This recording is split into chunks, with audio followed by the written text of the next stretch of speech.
Iran ने एक नया खेल शुरू कर दिया है।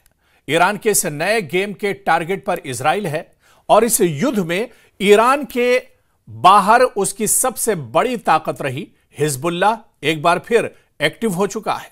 ईरान के नए राष्ट्रीय सुरक्षा सलाहकार अली लारिजानी के एक दौरे ने पूरे इजराइल में हड़कंप मचा दिया है। कहा जा रहा है कि ईरान ने महायुद्ध का नया दरवाजा खोल दिया है। देखिए।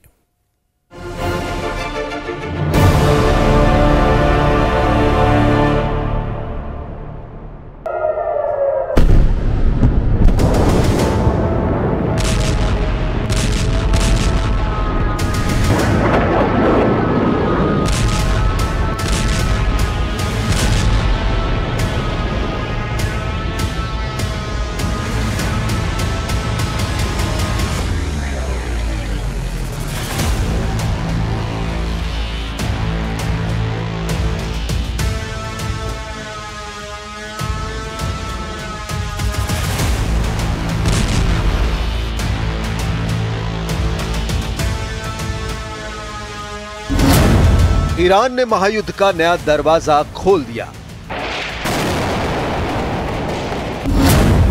खामेनेई का इजराइल के खिलाफ सीक्रेट प्लान एक्टिव।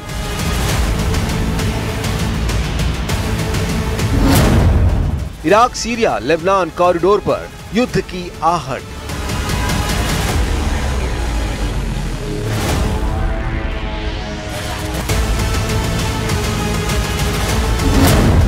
लारिजानी का मिशन हिजबुल्लाह रीबॉर्न शुरू होगा कोहराम।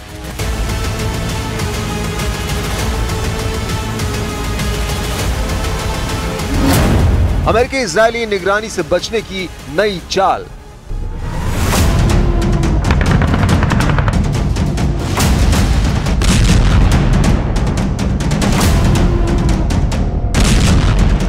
तेहरान के गलियारों में जिस शख्स का नाम फुसफुसा कर लिया जाता है वो अब खुलकर मैदान में है। Ali Larijani. हवाई अड्डों से लेकर बॉर्डर पोस्ट तक ईरान की सुरक्षा मशीनरी इस वक्त एक बड़े ऑपरेशन के मूड में है। इस ऑपरेशन के बैकग्राउंड में है इजराइल के साथ 12 दिन का खून खराबा, सीरिया में बढ़ता तनाव और गाजा में जारी तबाही। अब खामेनेई का नया कार्ड है लारिजानी, जिन्हें हाल ही में सुप्रीम नेशनल सिक्योरिटी काउंसिल का सचिव बनाया गया है। ये महज पद नहीं बल्कि वो पोजीशन है जो देश की सुरक्षा, युद्ध और विदेश नीति का ब्लूप्रिंट तय करती है। पहली ही विदेश यात्रा इराक, जहां लारिजानी ने एक नया सुरक्षा समझौता साइन किया, जिसे आधिकारिक तौर पर सिर्फ सीमा सुरक्षा सहयोग कहा जा रहा है, लेकिन सुरक्षा विशेषज्ञ मानते हैं कि इसके पीछे असली मकसद है हिजबुल्लाह को नया सैन्य, वित्तीय और लॉजिस्टिक सपोर्ट चैनल देना।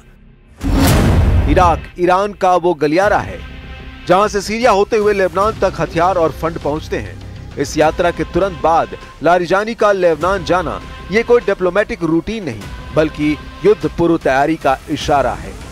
सीमाई हलचल, बैक टू बैक मीटिंग्स और क्लोज डोर डील्स सब एक ही ओर इशारा कर रहे हैं। खामेनेई ने युद्ध का अगला चरण तय कर दिया है। बगदाद, जहां अमेरिकी प्रभाव कभी सबसे ज्यादा था, अब ईरान का राजनीतिक और सैन्य ठिकाना बनता जा रहा है। लारिजानी की इस यात्रा में उन्होंने इराक के नेशनल सिक्योरिटी एडवाइजर कासिम अल अराजी, प्रधानमंत्री मोहम्मद शिया अल सुदानी और राष्ट्रपति अब्दुल लतीफ रशीद से मुलाकात की। आधिकारिक बयान में कहा गया, सीमा पार आतंकवाद रोकने और साझा सुरक्षा को मजबूत करने पर सहमति बनी। लेकिन हकीकत में ये 2023 के सुरक्षा समझौते का अपग्रेडेड वर्जन है।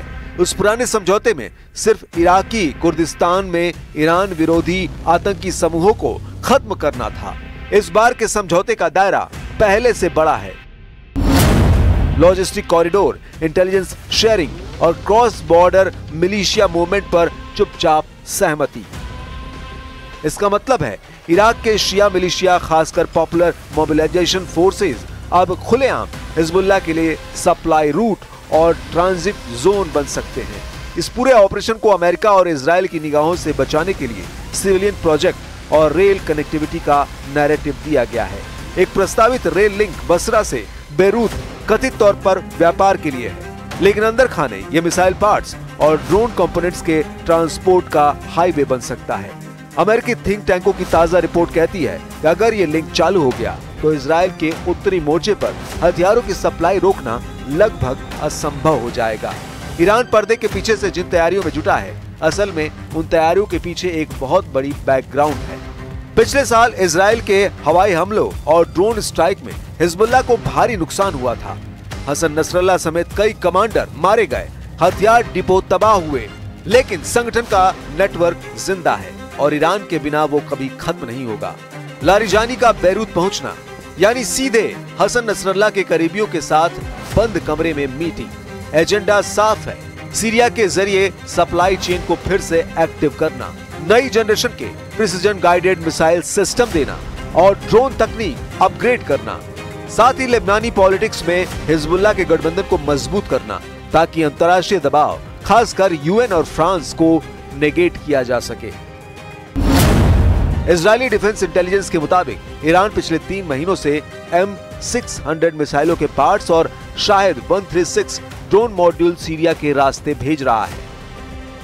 यह मिशन अगर सफल रहा तो इजराइल के लिए नॉर्दर्न बॉर्डर पर एक नया युद्ध मोर्चा खुल सकता है और ये सब खामोशी से पर्दे के पीछे हो रहा है। एक प्लान वॉर की तैयारी, या कहें खामनेई के ऑपरेशन ट्रू प्रॉमिस 3 की तैयारी। कुछ ऐसा ही इशारा किया गया है हिजबुल्लाह के चीफ नईम कासिम की तरफ से, जिन्होंने हाल ही में एक टेलीविजन भाषण में इजराइल को सीधी धमकी दी। उन्होंने कहा कि अगर इजराइल ने लेबनान पर व्यापक युद्ध शुरू किया तो इजराइल के भीतर मिसाइल हमला होगा। कासिम ने साफ किया कि ऐसे किसी भी हमले की स्थिति में हिजबुल्लाह, लेबनान की सेना और वहां की जनता मिलकर जवाबी कार्रवाई करेंगे।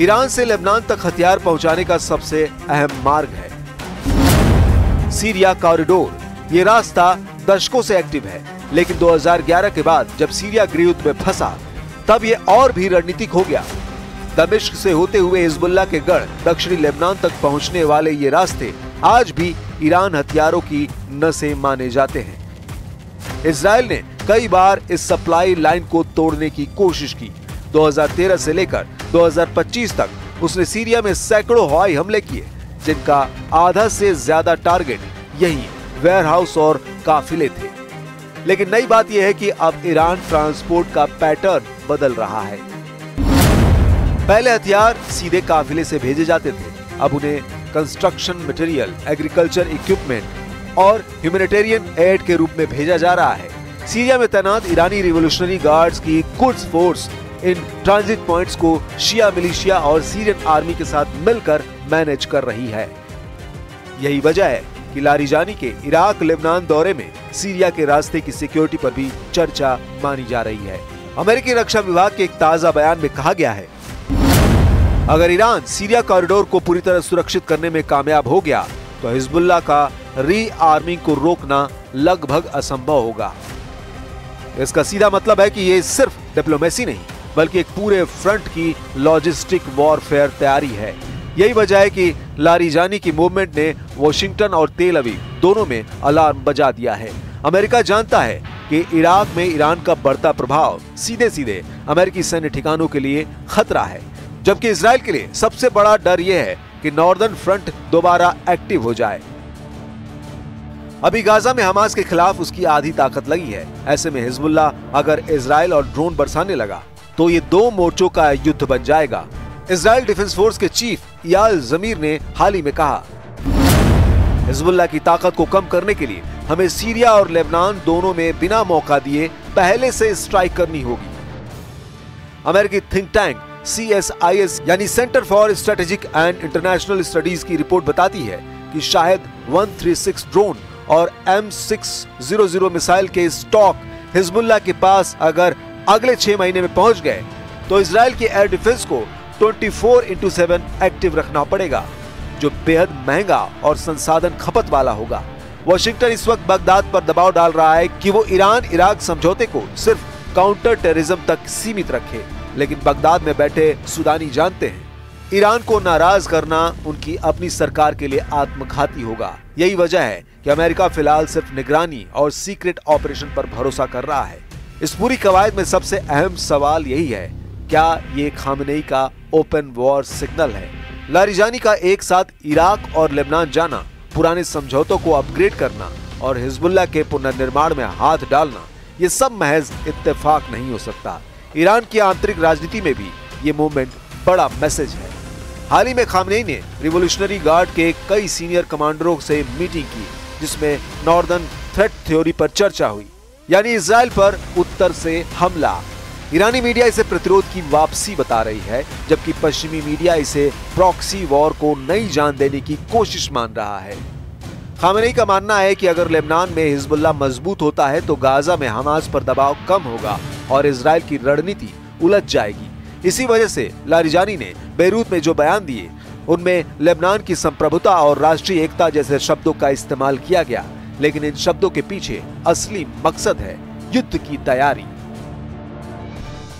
ईरान का ये नया मूवमेंट सिर्फ इजराइल को नहीं बल्कि खाड़ी देशों को भी बेचैन कर रहा है। सऊदी अरब और यूएई ने पिछले साल ईरान के साथ रिश्ते सामान्य किए थे, लेकिन वे जानते हैं कि हिजबुल्लाह की बढ़ती ताकत उनके लिए भी बैकफुट ला सकती है। खाड़ी के कई बंदरगाह लेबनान और सीरिया के व्यापारिक नेटवर्क से जुड़े हैं। अगर हिजबुल्लाह इन रूट्स का इस्तेमाल हथियार ट्रांसपोर्ट के लिए करने लगे तो अंतर्राष्ट्रीय प्रतिबंध और जांच की मार पूरे क्षेत्र पर पड़ेगी। साथ ही यमन में हूती विद्रोहियों को मिल रहा ईरानी समर्थन और लाल सागर में शिपिंग हमले, ये सब मिलकर एक रीजनल एस्केलेशन की तस्वीर बना रहे हैं। कतर जैसे देश जो लेबनान में राजनीतिक निवेश रखते हैं, वे भी इस डेवलपमेंट को चुपचाप मॉनिटर कर रहे हैं। ओमान, जो अक्सर ईरान के लिए बैक चैनल की भूमिका निभाता है, अभी तक चुप है। ये सब कुछ बताता है कि शायद बातचीत के दरवाजे फिलहाल बंद हैं। ऐसे में सवाल ये है, क्या अब युद्ध तय है या कोई बैक चैनल इसे रोक सकता है? इतिहास बताता है ईरान सीधे युद्ध में कूदने से बचता है, लेकिन अपने प्रॉक्सी को पूरी ताकत देता है। यही स्ट्रेटेजी यहाँ भी दिख रही है। आने वाले हफ्तों में बेरूत में ईरानी फंडिंग प्रोजेक्ट, हथियार डिलीवरी के नए रास्ते और सीरिया में मिलिशिया मूवमेंट, ये सब तय करेंगे कि खामनेई का ये संदेश महज धमकी का ट्रेलर है या वाकई महायुद्ध की उल्टी गिनती शुरू हो चुकी है।